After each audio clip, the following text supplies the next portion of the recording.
ces jours-là, parut un édit de l'empereur Auguste ordonnant de recenser toute la terre.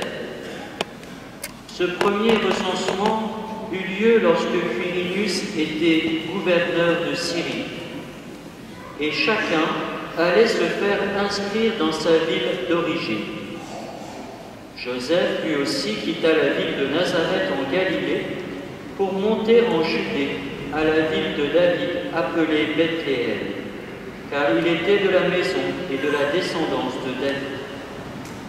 Il venait se faire inscrire avec Marie, son épouse, qui était enceinte. Or, pendant qu'ils étaient là, arrivèrent les jours où elle devait enfanter. Et elle mit au monde son fils premier-né. Elle l'emmaillota et le coucha dans une mangeoire, car il n'y avait pas de place pour eux dans la salle commune. Dans les environs se trouvaient des bergers qui passaient la nuit dans les champs pour garder leurs troupeaux. L'ange du Seigneur s'approcha, et la gloire du Seigneur les enveloppa de sa lumière. Ils furent saisis d'une grande crainte.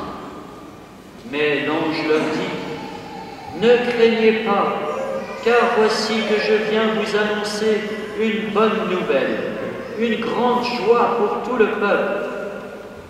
Aujourd'hui, vous est né un sauveur dans la ville de David. Il est le Messie, le Seigneur. Et voilà le signe qui vous est donné. Vous trouverez un nouveau-né emmailloté et couché dans une mangeoire. » Et soudain, il y eut avec l'ange une troupe céleste innombrable qui louait Dieu en disant : « Gloire à Dieu au plus haut des cieux et paix sur la terre aux hommes qu'il aime. »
Acclamons la parole de Dieu.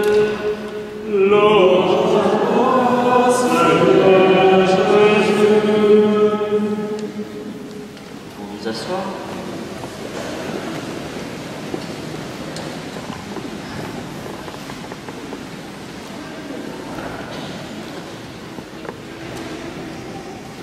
Frères et sœurs, pour entrer dans le mystère de Noël, pour en goûter et savourer la signification et en vivre concrètement, en pratique, permettez-moi de faire avec vous 2 acrostiches.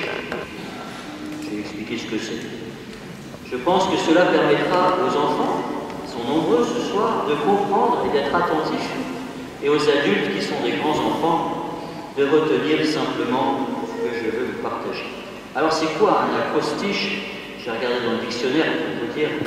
C'est un poème, ou bien une strophe, où les initiales de chaque vers, lues dans le sens vertical, composent un nom ou un mot-clé. Donc on écrit des phrases, et puis dans l'autre sens, on lit, on trouve un mot un peu caché. Eh bien ce soir, faisons donc 2 acrostiches sur le mot Noël. Pour trouver le sens de Noël et en vivre, en pratique. Alors, si vous avez 2 acrostiches, un acrostiche divin et un acrostiche humain.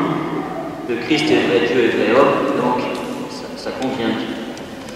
Alors, vous ne verrez pas tous dehors, derrière, plus loin, mais j'ai fait un petit tableau, je vais le dérouler au fur et à mesure, un petit peu comme la déclaration de Quirinus qui vient faire le recensement de l'Empire romain.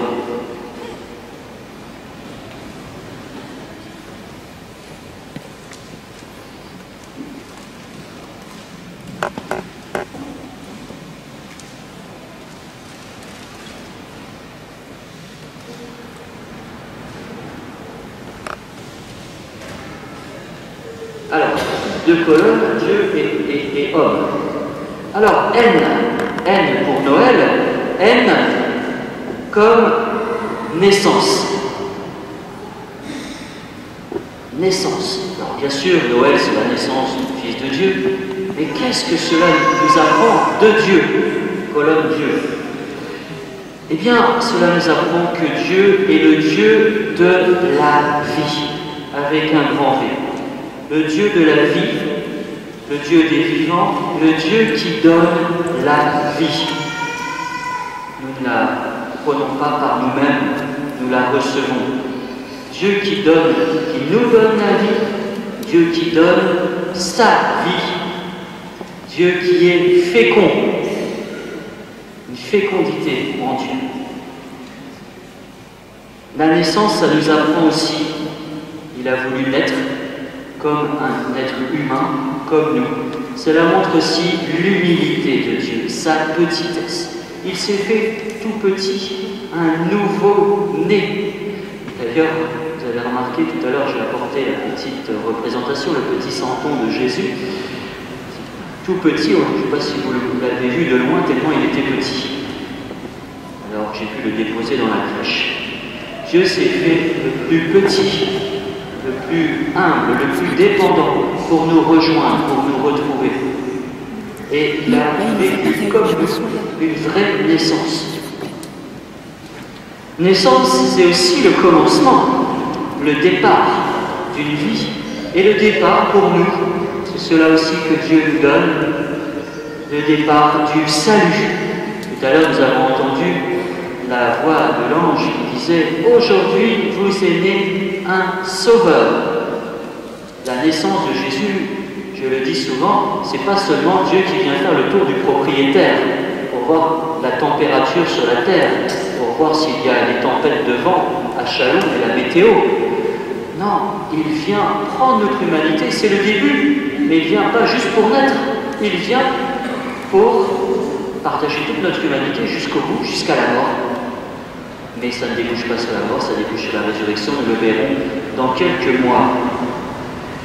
Dieu, donc, qui vient au monde, naissance, qui vient au monde, qui vient dans le monde, dans la réalité du monde. Donc, N comme naissance, côté de Dieu.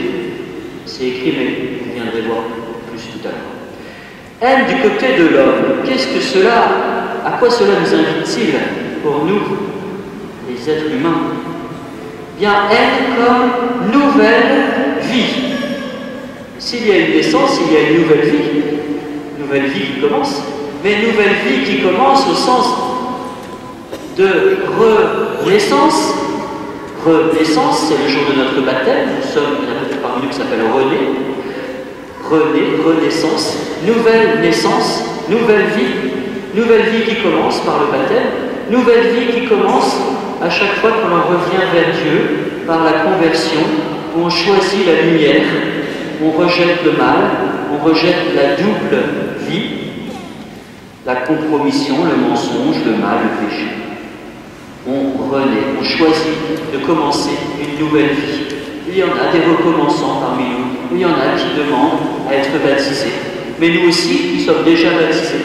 Nous pouvons profiter de cette grâce de Noël pour commencer une nouvelle vie. Il y a des grands personnages de l'histoire comme ça. Je confonds toujours entre Charles Péguy et Paul Claudel. Je crois que c'est Paul Claudel, je crois que c'est converti à Paris, à Notre-Dame de Paris, pendant la veillée de Noël. Il y a aussi un autre qui est devenu un prêtre qui s'occupait des pauvres, pas très loin d'ici, à Lyon, le père Chevrier, qui s'occupait des pauvres avec fondé la communauté du Prado, prêtre du Prado. C'est converti aussi la nuit de Noël. Et pourquoi pas nous? Et puis les bergers, vous avez entendu, ils sont transformés. Alors on n'a pas entendu la suite de l'évangile, mais juste après, on apprend qu'ils sont repartis proclamer tout ce qu'ils avaient vu et entendu autour d'eux. Qu'est-ce qu'ils avaient vu, cette naissance formidable.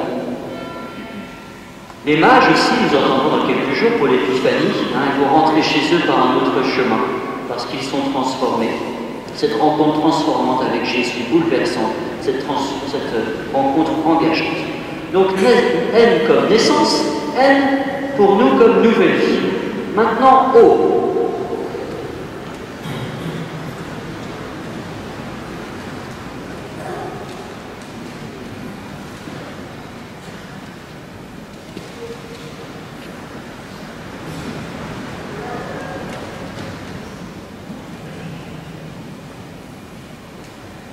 O, du côté de Dieu, comme offrande. Celui qui vient, qui est né, s'offre comme un petit agneau. Bien sûr qu'il est le berger de l'humanité, mais il s'offre comme un petit agneau. Dieu se livre en offrande. Le petit agneau, ça fait peur peut-être, mais il est sacrifié. Et c'est par amour. Voilà le secret de Noël. L'amour, don de soi gratuit. Et on le chantera tout à l'heure, de la crèche au crucifiement, Dieu nous livre un profond mystère. De la crèche au crucifiement, Dieu nous aime inlassablement. Donc Dieu s'offre comme offrande. Et pour nous, colonne de l'homme, O comme offrande au pluriel, alors nous allons nous offrir à Noël des tas de cadeaux, et c'est bien, c'est chouette. Nous partageons et nous nous réjouissons les uns les autres. Mais il ne faudrait pas que l'on oublie l'anniversaire de Jésus. Je le dis aux enfants du caté. Vous imaginez, vous, tous vos copains sont rassemblés pour votre anniversaire, ils se font des tas de cadeaux, et vous n'êtes pas invités. Vous imaginez la tête de vos enfants. Eh bien, Jésus, des fois, on ne l'invite pas. Il est là, toc toc, à la porte. J'aimerais bien que tu m'ouvres. Ah non, qui c'est qui frappe là? On n'a invité personne, On est bien entre nous, tranquille. C'est l'anniversaire de Jésus. Il ne faudrait pas l'oublier. Alors, quel cadeau on peut lui faire? Bien sûr qu'il n'a pas besoin d'une bûche de Noël ou de la dinde avec des marrons. Mais on peut lui offrir notre amour, notre prière, notre sourire pour lui, mais aussi pour les autres autour de nous, en partageant. On va essayer de vivre ça sur la paroisse tout à l'heure, après la messe de 22h. Un accueil de ceux qui sont plus seuls et pour lesquels la nuit de Noël est d'autant plus douloureuse. La compassion, l'aide autour de nous, l'attention aux autres, cette ouverture de cœur. Tout ça, nous pouvons offrir. Et puis, nous pouvons aussi offrir notre cœur. Avec les petits-enfants du caté, on a aussi offert des petits dessins de cœur, mais justement, tout ce qu'on pouvait offrir à Jésus. Il ne s'agit pas d'offrir une Game Boy ou des jouets, mais qu'est-ce qu'on peut offrir? Des petits sacrifices aussi, on en a dans notre vie, des épreuves parfois, des contrariétés, ou aussi, comme on le fait à la messe chaque jour, offrir notre travail, nos efforts. Tu es béni, Dieu de l'univers, toi qui nous donnes ce pain, fruit de la terre, du travail des hommes, nous te le présentons, nous te l'offrons. O comme offrande, du côté de l'homme. Maintenant, revenons du côté de Dieu, le E de Noël.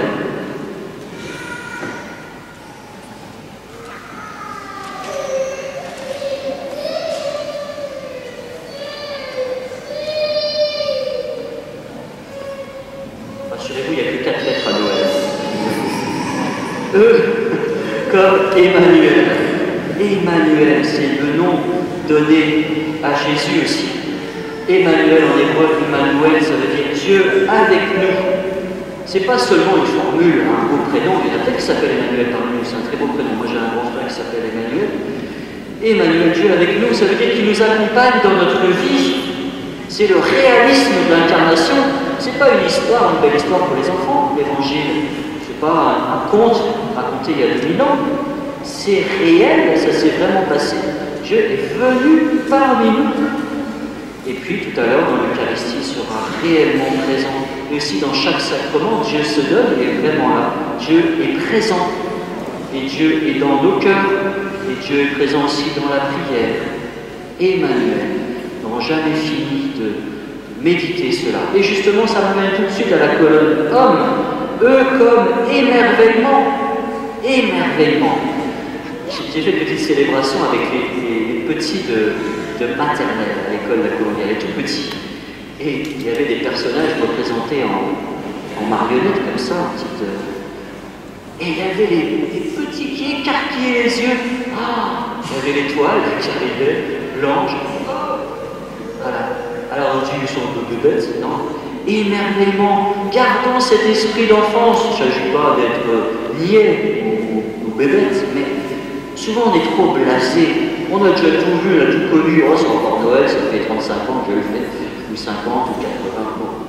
Cet esprit d'enfance, cet émerveillement devant justement Dieu qui vient au monde. Eux, comme émerveillement, action de grâce, remerciement. Est-ce que nous remercions Dieu d'être venu parmi nous? C'était quand même pas évident. Il était tranquille auprès de son Père, tranquille au ciel. Et il est venu partager nos épreuves, nos souffrances, notre humanité difficile. Vous la connaissez autant que moi. Et nous sommes invités à ce cœur de louange, à ce rayonnement de joie. Louange en 2 mots, comme les anges qui louent. Louange, rayonnement de joie. Et enfin, on termine, elle, on y arrive.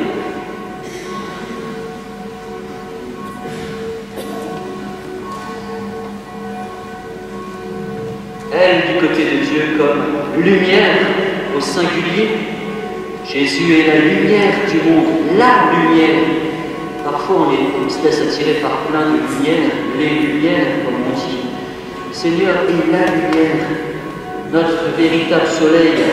Dans l'Écriture, on entend qu'il est l'astre d'en haut qui vient nous visiter. C'est pour ça que l'on célèbre Noël en plein cœur de la nuit, dans les jours qui sont les plus courts, mais qui commencent à augmenter à partir de ce soir, à partir de demain, elle commence à augmenter à nouveau. La lumière revient apporter.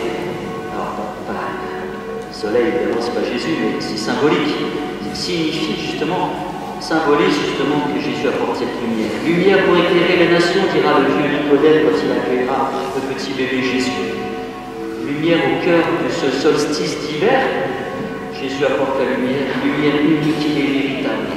Alors tout de suite, ça nous amène à la colonne de l'homme. Nous sommes, nous, invités à être des lumières, des veilleuses. La lumière, ça sert à quoi? La lumière, ça sert à rassurer, à consoler. Les petits, ils aiment bien avoir une veilleuse, des petites veilleuses. Hein, sinon, oh maman, laisse la porte ouverte parce que j'ai peur dans le noir. Une veilleuse. Ben, nous pouvons aussi, nous, être des veilleuses dans la nuit, rassurer, consoler ceux qui ont besoin. La lumière, ça sert à quoi? À briller. Nous sommes invités aussi à témoigner.